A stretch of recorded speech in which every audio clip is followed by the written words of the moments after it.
लोभ चैतसिक के बारे में हम अभिधम्मत्व संगो इस ग्रंथ में जानकारी ले रहे हैं। लुब्धतिथि लोभो ऐसो अलंबगाह लक्षण अभिसंगरसो अपरिचागत पच्चपट्ठानको संयोजनी यधम्मेसु असादिख पदठानो। मतलब जो आलम्बन के प्रति आसक्त होता है अथवा जिसके कारण संपृक्त धर्म आसक्त होते वो आसक्ति मात्र लोभ है। मतलब जो आलम्बन है,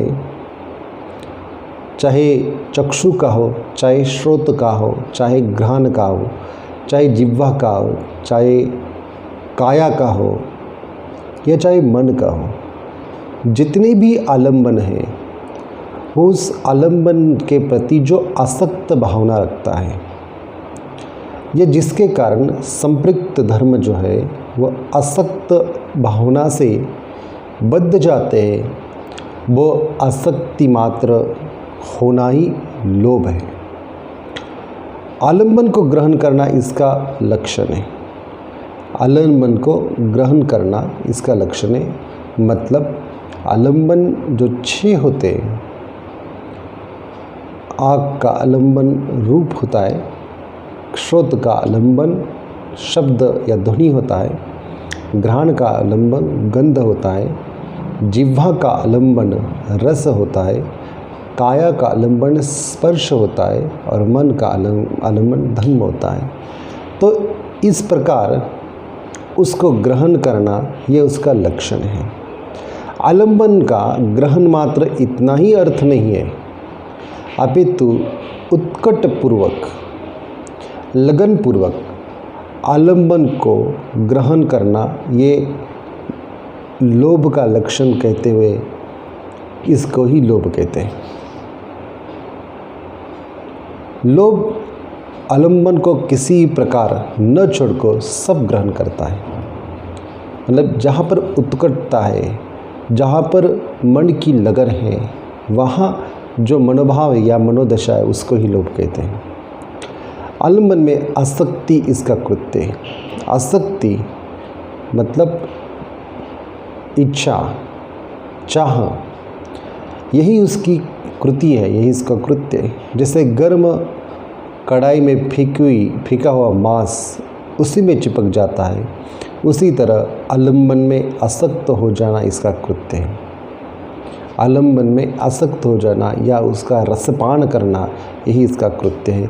जैसे कि कढ़ाई में फेंकी हुई मछली या मांस वो कढ़ाई में चिपक जाती है, गरम कढ़ाई में, उसी तरह ये आसक्ति लोभ के साथ चिपक जाती है। किसी भी चीज़ का त्याग न करना ये इसका धर्म है। कोई भी चीज़ केवल प्राप्त करना और मुझे ही मिलना चाहिए इस प्रकार की इच्छा, आकांक्षा या इस प्रकार की कृति रखना यही इसका धर्म है। संयोजन धर्म के आलम्बन भूत धर्म आस्वाद दर्शन इसका आसन्न कारण है। जितने भी संयोजन धर्म हैं वो आलम्बन भूत धर्म द्वारा आस्वाद दर्शन इसका आसन्न कारण है। अशुभ को शुभ देखने से ही लोभ तृष्णा का उत्पाद होता है। जो भी अशुभ है उसको शुभ तरीके से देखने से या सुनने से या सूंघने से जो भी उत्पन्न होता है वो लोभ है। इसी को तृष्णा कहते हैं। इसी तृष्णा के कारण सब चीज़ों की उत्पत्ति होती है। अंततः आस्वाद दर्शन ही इसके उत्पाद में आसन्न कारण होता है। मतलब किसी भी चीज़ के प्रति आस्वाद और उस आस्वाद में स्वाद लेना, उस आस्वाद को रसपान करना, यही इसका मुख्य आसन्न कारण होता है। इसलिए लोभ सब मूल विकारों में से महत्वपूर्ण एक विकार है। इस लोभ के कारण ही सारा प्रपंच चल रहा है, सारी जीवनी हमारी चल रही है, इसी से सत्ता संघर्ष की लड़ाई चल रही है।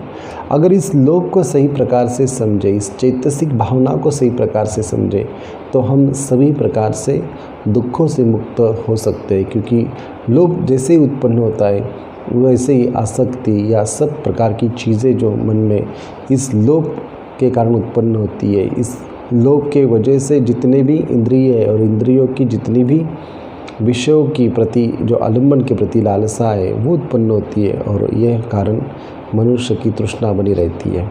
तो इसलिए इसको ठीक प्रकार से समझना होगा, और इसे समझते हैं हमें, जैसे कि ध्यान करते समय, भावना या विपश्यना भावना करते समय इस लोभ को सही प्रकार से देखने की दृष्टि हमारे जीवन में हमें उत्पन्न करनी होगी, और उसी के आधार पर हम इस लोभ से, वीत लोभ जब तक नहीं होते तब तक हम दुखों से छुटकारा नहीं प्राप्त कर सकते, या भवचक्र से छुटकारा नहीं प्राप्त कर सकते। इसलिए इसको ठीक प्रकार से समझें, इसको पहले देखें, इसको जानें, और इससे मुक्ति के द्वार खुद को ही प्राप्त हो सकते, और इसकी जो भी पदस्थान है या प्रतिपस्थान जो है, इसको भी सही प्रकार से हमें जानना जरूरी है। धन्यवाद।